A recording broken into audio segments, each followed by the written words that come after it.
Nous sommes le 1er octobre, donc on va officiellement pouvoir faire un véritable épisode, on va dire, de Cosplay Chronicles.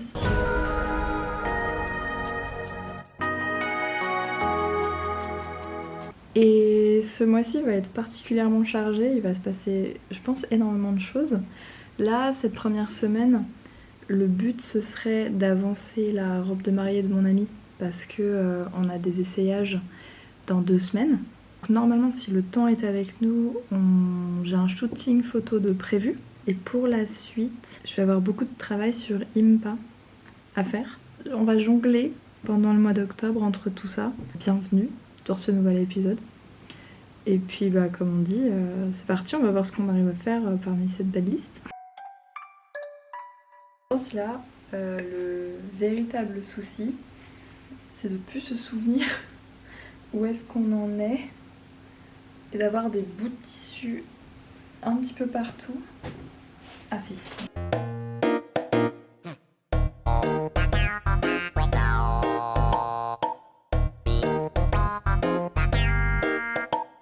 C'est bon, j'ai repris le fil qu'on avait décidé avant que je parte. C'est que sur le dessin, il y a des découpes princesses et donc j'avais refait le patronage pour que la bande du devant suive la découpe princesse et ensuite qu'on ait les deux côtés. Et après, je voulais refiter avec cette partie-là pour intégrer le zip. Là, je vais pouvoir recoudre toute la jupe ensemble pour avoir plus que la partie du zip et puis faire les ajustements pour que le tout s'assemble. Nouvelle étape, j'ai cousu tous les bas ensemble et le haut est d'un autre côté. J'ai fait attention en fait à ce que les coutures se croisent, donc quand on vient faire la jonction, ce qui fait que maintenant sur le devant on a bien à chaque fois la couture qui... Ensuite on va pouvoir commencer à refermer la robe, donc en venant mettre le zip et ensuite en terminant de coudre tout l'ensemble. C'est un zip invisible. Le zip, je vais venir le coudre à la main. Et du coup, ça fait que sur toute la longueur, en haut, il y aura un zip. En bas, il y aura une couture. Donc, je suis venue, bien évidemment, mesurer le zip sur la longueur. Imaginons que le zip fasse cette longueur-là.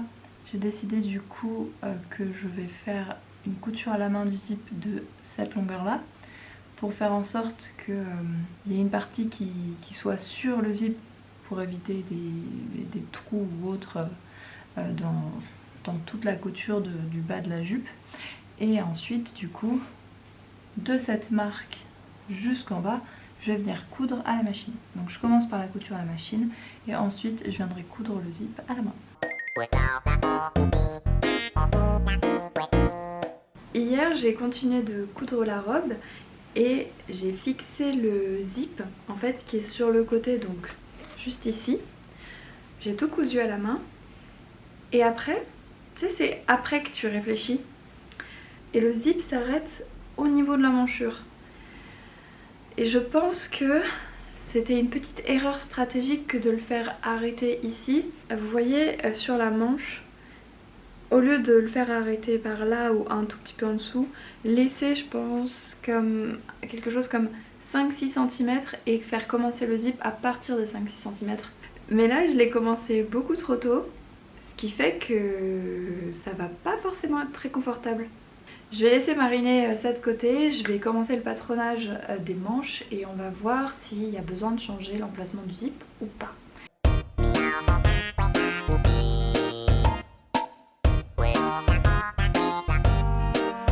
Bon, je pense que j'ai décidé pour la forme de la manche, on va partir sur cette forme-là.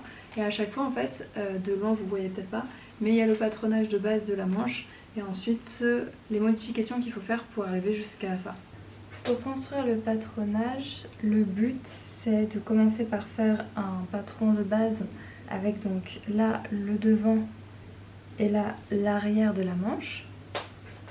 On a donc les 50 mm ici pour avoir la longueur totale de la manche et on va venir découper toute cette partie là et à chaque trait on va venir découper aussi et allonger chaque partie, ce qui va permettre de d'étendre le patronage.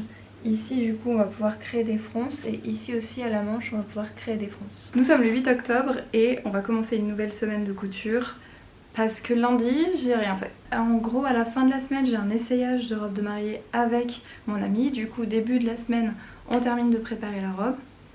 Il faut refaire le zip comme je l'ai dit et on va terminer les manches aussi. Je pense qu'en 2 ou 3 soirs ça devrait être bon. Et j'ai fait une commande, un projet qu'il va falloir que je commence dès maintenant. Pour vous donner un petit peu de contexte, chaque année je fais le cosplay de l'année. En gros c'est sur Instagram et je demande tout début décembre quels sont les designs que les gens aimeraient bien que je fasse l'année d'après. Et ensuite je fais un concours où tout le monde a le droit de voter pour les designs qui ont été proposés.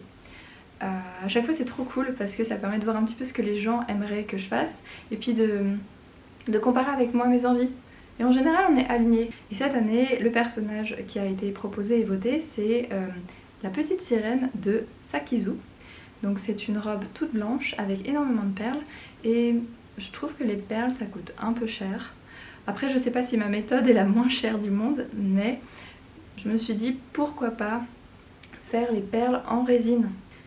Sauf que comme sur le design il y a énormément de perles et que moi mes moules c'est par 6, il va falloir s'y prendre un petit peu en avance pour avoir une quantité suffisante de perles quand je vais vraiment commencer le projet. Donc là je me suis acheté des gants. Je connais pas cette marque encore, elle avait l'air bien recommandée. De la résine de chez Dipoxy. Cette résine c'est le mécanisme AB, donc ce qui veut dire qu'il y en a un qu'il faut mettre 2 fois plus que l'autre. Un masque, des pigments perles et en fait la couleur est juste magnifique. J'ai acheté beaucoup trop de moules de perles différentes. C'était un pack. On se retrouve pour la suite, c'est-à-dire les futures perles. Always say 3 words first. Always seem to get hurt. Never think before I'm talking. Never look when I'm walking on the line. If I was much wiser, I'd stop.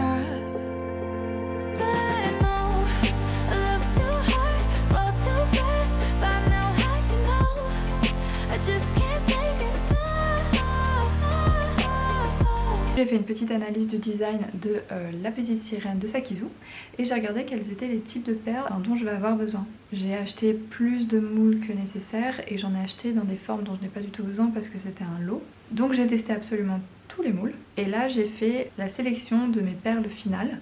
Je vais partir sur 5 formes de perles. Je vais partir sur des perles assez grosses pour faire la ceinture. Pour le haut du corps, je vais partir sur des petites perles rondes et plates. Et ensuite, j'ai vu qu'il y avait 2-3 petits détails. Donc je vais couler quelques perles avec ces formes-là.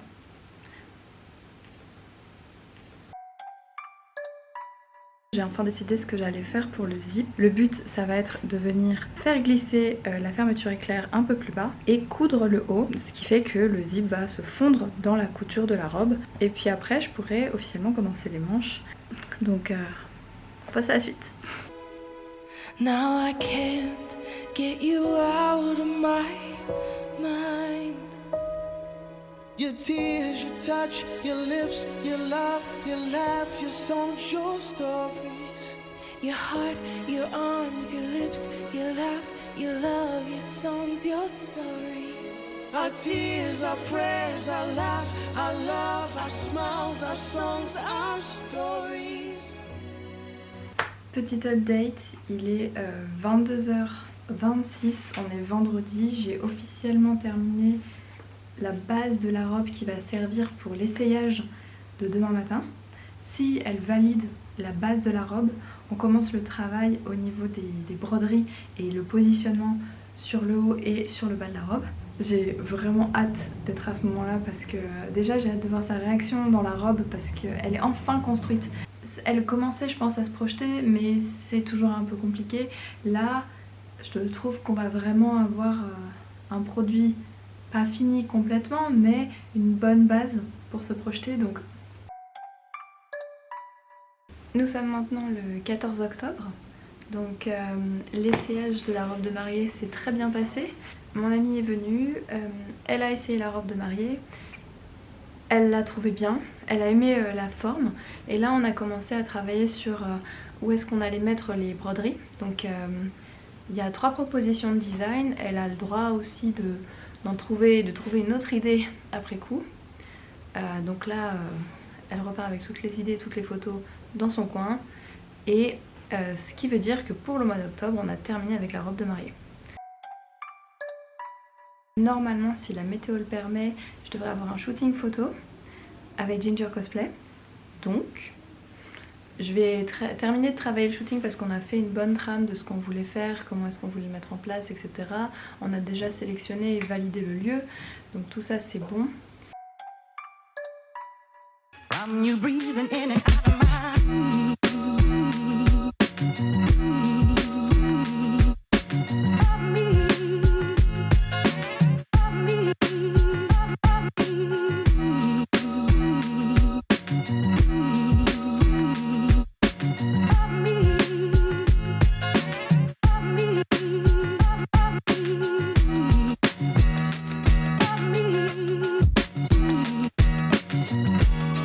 Cette semaine est passée à une vitesse de folie. Le but de ma semaine, c'était de préparer le shooting de Suki qui a lieu dimanche. En fait, j'ai dû préparer ça que aujourd'hui. Donc j'ai remis les petites perles qui étaient sur le bijou de tête et qui s'étaient complètement cassées lorsque j'avais testé le cosplay la première fois. Du coup, ça fait que sur les photos et les vidéos, les toutes premières, il y avait juste une partie des perles et pas l'autre. Mais bon, c'est pas grave.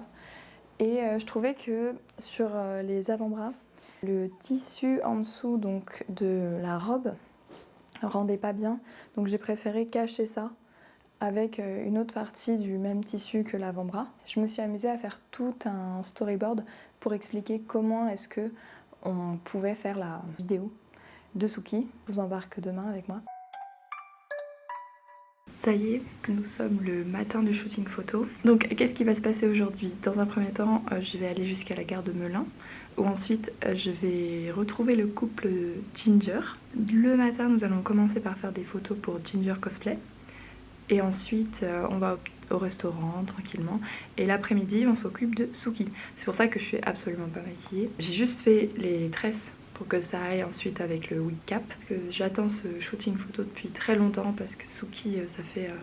Ouais, je pense que ça fait 1 an maintenant, presque. Je vous embarque avec moi dans la journée. Donc, à quoi ressemblent les bagages que je vais emmener avec moi dans les transports? Ici, vous avez du coup les sous-couches qui vont servir à me protéger du froid parce qu'il va faire que 18 degrés. Là, la belle perruque de Suki, je suis trop contente. En dessous, il y a un carton. Hop. Un carton qui contient la majorité des accessoires et du costume. Là, on a la robe verte et j'ai calé quelque part à l'intérieur les chaussures de Suki. Ou en tout cas des chaussures qu'on ne verra pas. Voilà, donc nous avons tout le costume que je vais me trimballer dans les transports.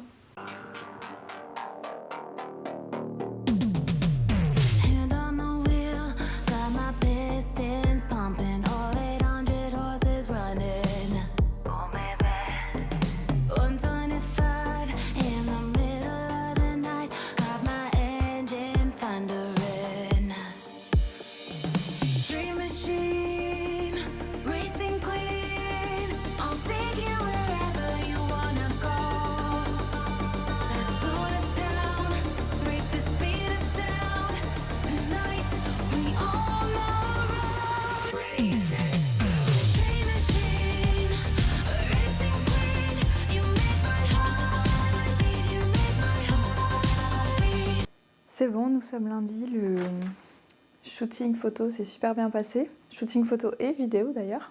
On s'était dit que c'était pas mal de se retrouver vers 10h40, 11h autour du lieu. Le lieu en fait c'est une sorte de lieu abandonné dans un parc, c'est une abbaye. On s'attendait pas à ça, honnêtement. On pensait que c'était un lieu beaucoup plus grand et beaucoup plus à l'écart de la civilisation on va dire. Alors qu'en fait, juste à côté, si tu tends un peu la tête, tu vois des écoles, tu vois des lieux différents, il y a des gens qui sont dans le parc.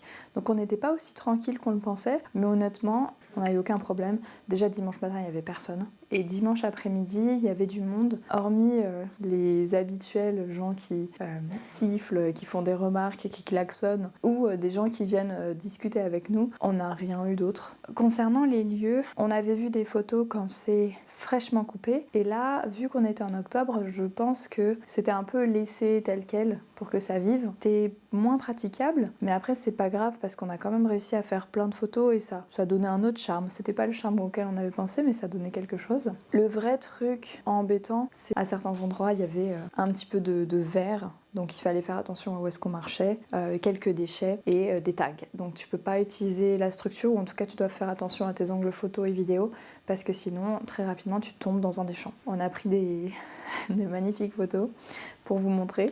On voulait terminer à 17h15, 17h45, et finalement on a terminé plutôt vers 18h15, le temps de se changer, et on est rentré à 18h45. On est rentré, on était lessivés. Donc voilà. J'ai hâte et maintenant on va pouvoir passer à la suite. La suite c'est IMPA. Pour ces 2 semaines-là, le but c'est de faire un maximum de choses. Parce que par exemple, j'ai beaucoup d'éléments à faire en mousse. Donc je vais peut-être faire toute la partie patronage d'un coup, la partie découpe, la partie colle et ensuite la partie peinture. Je pense que ce sera plus rapide pour moi. Ouais, allez, on va viser ça pour les 2 semaines à venir. Donc chapeau, éléments du sous-pull et l'épée. Là j'ai un peu peur. On va voir si j'y arrive. Concernant le matériel, j'ai 3 types de mousse. Ça c'est de la mousse 3 mm, de la mousse 2 mm ici. La 3 mm va me servir pour faire l'épée, la 2 mm les détails du chapeau et le reste. Et pour la 5 mm, j'avoue que je sais pas si j'en ai assez ou pas. Actuellement, j'ai ça pour faire un chapeau qui est très très grand. Je vais commencer par faire le patronage du chapeau. Il vaut mieux que je parte sur plein de triangles que je pourrais disposer là-dessus et ensuite voir si j'arrive à mettre le nombre de triangles. On va commencer par ça, sinon il faut que je refasse une commande express. Si on décompose un petit peu ce chapeau, donc dans un premier temps, la base, c'est vraiment la base d'un chapeau chinois sur lequel on est venu rajouter une sorte de typique. Je sais pas trop comment appeler ça. Il va falloir faire toutes les petites ramifications qui sont tout le long. Et après, faudra faire les finitions et les accessoires. Je pense après il faut s'attaquer à l'intérieur parce que l'intérieur il y a une sorte de structure qui a l'air d'être faite en bambou. Ce soir on va pouvoir commencer à faire la base du chapeau pour vérifier qu'on a bien tous les éléments. Pour ça, le patronage du chapeau chinois, c'est donc un cercle sur lequel on vient enlever une partie. Ce qu'on enlève, c'est ce qui va déterminer la hauteur du chapeau. Donc nous, il est quand même un peu haut, mais pas trop. Je pense qu'on va enlever peut-être 1/8. Au niveau des dimensions, je pense que c'est 3 fois la taille de ma tête. Alors, on va dire que ça, c'est ma tête, donc 20, donc 60. Sachant qu'on le voit derrière elle, je pense qu'on est pas mal pour la circonférence maximale. Si on fait 60, on voit le chapeau des 2 côtés.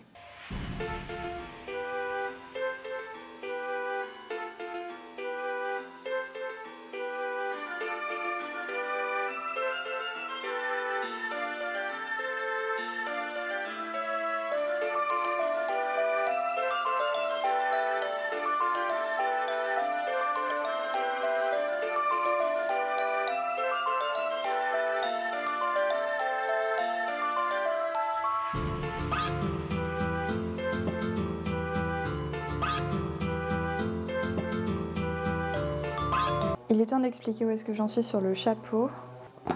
La structure est rigide maintenant et le but c'est de passer donc sur la création de toutes les lames. D'abord celles qui sont verticales et ensuite on viendra mettre les horizontales. Pour ce faire, un peu de mathématiques. J'ai tout noté sur des sur du scotch peintre.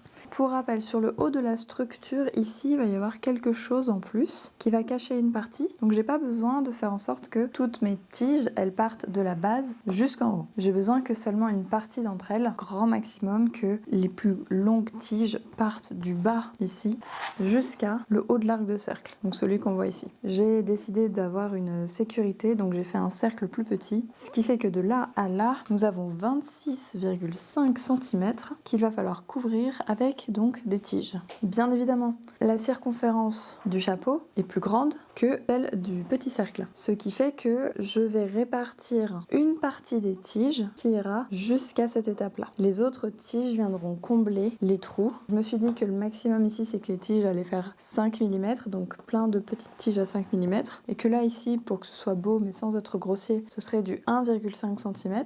Donc, en faisant ces calculs-là, je peux mettre 45 tiges tout le long pour que là, tout soit recouvert, et là, j'en place 45. Donc bien sûr, j'en placer de manière équitable devant, derrière et sur les côtés.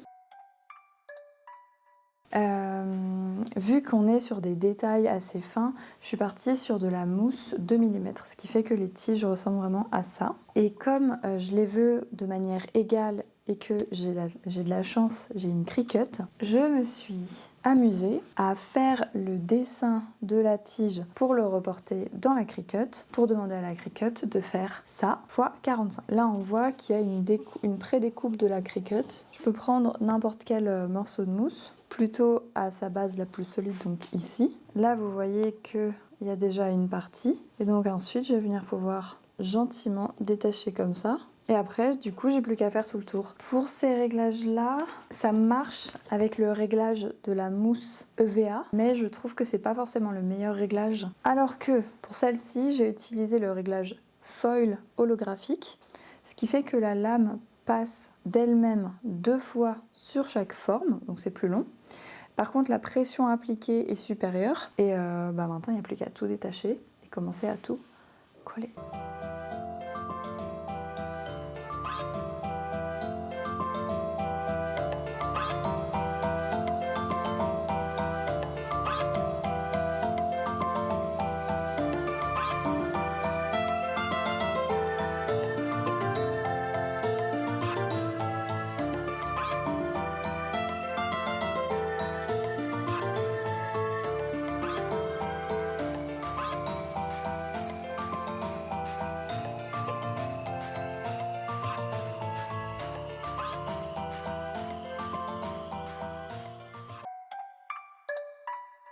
En plus du chapeau, on continue et on commence l'épée. Cette épée-là, elle va être faite aussi majoritairement en mousse. J'ai une première idée de comment faire. Comme j'ai pas suffisamment de mousse, il va falloir que je décompose ma mousse pour l'utiliser au maximum. Et j'ai une lame qui ferait, selon moi, à peu près 45 cm. C'est la partie qui va dans le fourreau. Et ensuite, j'ai 20 cm qui me sert pour la garde. Ce petit plus, il va me permettre de connecter plus facilement avec l'autre partie qui servira pour la garde. Donc je vais partir là-dessus et je vais tout découper et on va voir ce que ça donne.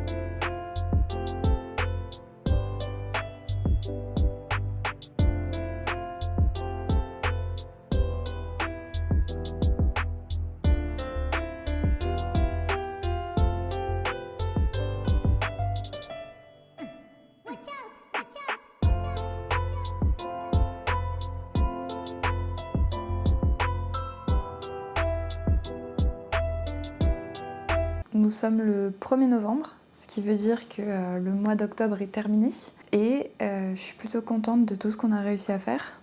Je vais vous montrer à quoi ressemble Impa maintenant, ou en tout cas ce que j'ai avancé, donc c'est-à-dire le chapeau et l'épée. Donc Impa, le premier objet que j'ai travaillé ce mois-ci, c'est le chapeau, pas terminé du tout. Voici à quoi il ressemble aujourd'hui, toute la structure qui a été faite. Et enfin, le deuxième objet que j'ai commencé à avancer, c'est l'épée d'Impa. J'ai eu le temps de faire la lame que j'ai pu poncer pour avoir une sorte de semi-tranchant. Voilà, je suis très très contente. J'espère que la réalisation de ces deux objets, ou en tout cas jusque là où on est allé, vous a plu. Maintenant, il est temps de passer au verdict de combien de perles est-ce que j'ai réussi à faire. Concernant les perles, donc dans ces perles annexes, il y a 2 types de perles. Il y a des perles losanges. Là, j'en ai 23. Et il y a des perles carrées. J'en ai 77. J'ai 91 perles plates. Ensuite, j'ai des petits ronds. J'en ai 93. Et là, j'ai 89 perles de cette taille. Voilà un petit peu où est-ce qu'on en est sur le projet perles. Clairement, j'ai encore beaucoup de travail parce que je pense que ça ne va pas suffire. Merci beaucoup d'avoir regardé la vidéo. J'espère qu'elle vous a plu. N'hésitez pas à me le dire. Pareil, en fonction des retours, moi je change. J'en ai déjà eu sur la première vidéo et j'essaye d'adapter. Et puis voilà, on se retrouve pour la prochaine.